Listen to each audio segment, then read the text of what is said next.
क्या आज बिहार में लोकतंत्र की सरकार लग रही है क्या कि ये लोकतंत्र की सरकार है?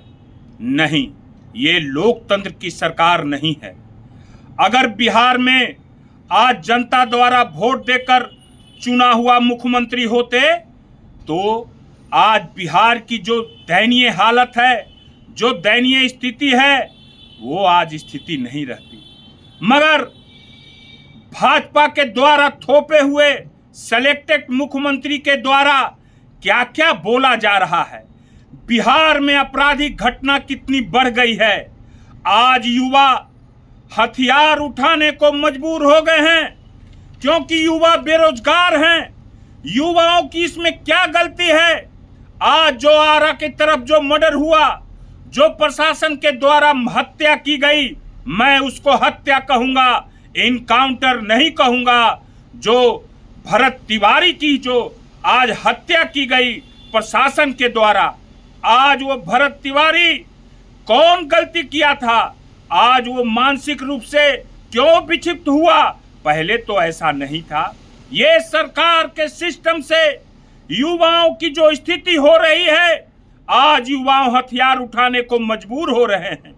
जो बिहार को ऐसा एक अपराधी मुख्यमंत्री थोपा गया हो, वो कैसे कैसे बयान दे रहा है। वो कह रहे हैं कि अपराधियों को नेपाल जाना पड़ेगा। मैं जदयू के उन नेताओं से पूछना चाहता हूं कि क्या 21 साल नीतीश कुमार ने जो बिहार को चलाया, बिहार में जो सरकार चलाया, क्या उनके शासन में अपराध बढ़ गया था ना? ये मानते हैं ना सम्राट चौधरी जी, भाजपा के मुख्यमंत्री? क्योंकि आप बार बार हर भाषण में एक ही बात बोलते हैं कि बिहार से अपराधियों को भागना पड़ेगा। तो मैं पूछना चाह रहा हूं जदयू के नेताओं से, जो ज्यादा आकर हमारे लालू जी और तेजस्वी जी को गाली देने का काम करते हैं, मैं उन पत्रकारों से पूछना चाहता हूं कि जो अपने स्टूडियो में बैठा करके लालू जी और तेजस्वी जी को गाली दिलवाने का काम करते हैं, मैं उन पत्रकारों को सैल्यूट देता हूं जो आज ये बात छापते हैं और उनके यहाँ रात में प्रशासन छापा मार करके शराब का इल्जाम लगाते हैं। मगर इससे घबराने की बात नहीं है। आज और न कल सत्य का विजय ही होगा। मैं पूछना चाहता हूं मुख्यमंत्री भाजपा के सम्राट चौधरी जी से कि क्या सम्राट चौधरी जी आज तक नीतीश कुमार के शासन में अपराध बढ़ा है ना? आप बार बार एक ही बात बोलते हैं। इसका जवाब जदयू को नेताओं को देना होगा, इसका जवाब देना होगा। और कुछ भाजपा के एक शिक्षा मंत्री है, ज्यादा मुंहफट हो गए हो ना, ज्यादा मुंह फटर पटर कर रहे हो ना। लालू जी तेजस्वी जी को गाली देने का काम, क्योंकि एक ही तो शिक्षा मिला है आप लोग को, क्यों लालू जी और तेजस्वी जी को गाली देना है। जितना गाली दे सकते हो। तो मैं कह रहा हूं मर्यादा में रहिए। अगर मर्यादा तोड़िएगा तो मेरे जैसा मर्यादा तोड़ने वाला लड़का आपको नहीं मिलेगा। और मैं घबराता नहीं हूं, समझ गए ना? क्योंकि मेरा नेता तेजस्वी है। तेजस्वी किसी के सामने झुका नहीं है और न डरा है। लालू जी को इसीलिए लोग गाली देते हैं क्योंकि वो झुके नहीं, और नीतीश कुमार तो आज झुक गए।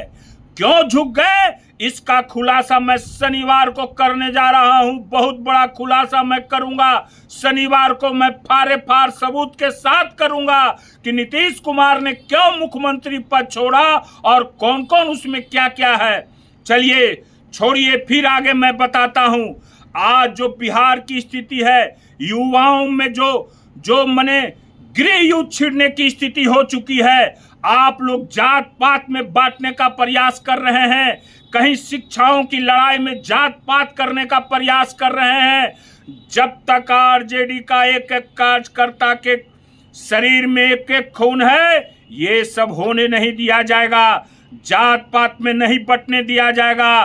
क्यों नहीं आप FIR कर लेते हैं? आप तो नियम बनाते हैं कि FIR जो नहीं लेगा वो थाना प्रभारी को सस्पेंड किया जाएगा। आप इतना डर क्यों रहे हैं? आपको डरना नहीं चाहिए, क्योंकि इसमें बड़े बड़े नेताओं का हाथ है, इसमें बड़े बड़े नेताओं का साठ गांठ है। मैं जो बोलता हूं खरंटल बोलता हूं, इफ बट मेरे बथी में नहीं रहता है, मैं बता देना चाहता हूं। और भाजपा के मुख्यमंत्री और भाजपा के लोग जो बिहार को गृह युद्ध की ओर छेड़ना चाह रहे हैं, आप लोग होशियार हो जाइए। मैं फिर बोल दे रहा हूं कि बिहार में एक नया समीकरण तैयार हो के रहेगा और ये तैयार होने के लिए अग्रसित हो चुका है। ठीक है, मैं फिर हर बार नहीं बोलूंगा, मैं फिर कहूंगा होश में आ जाइए। प्रशासन की क्या स्थिति है मैं एक भेद खोल दूंगा। मैं फिर शनिवार को आऊंगा और सारी बात बताऊंगा। ठीक है।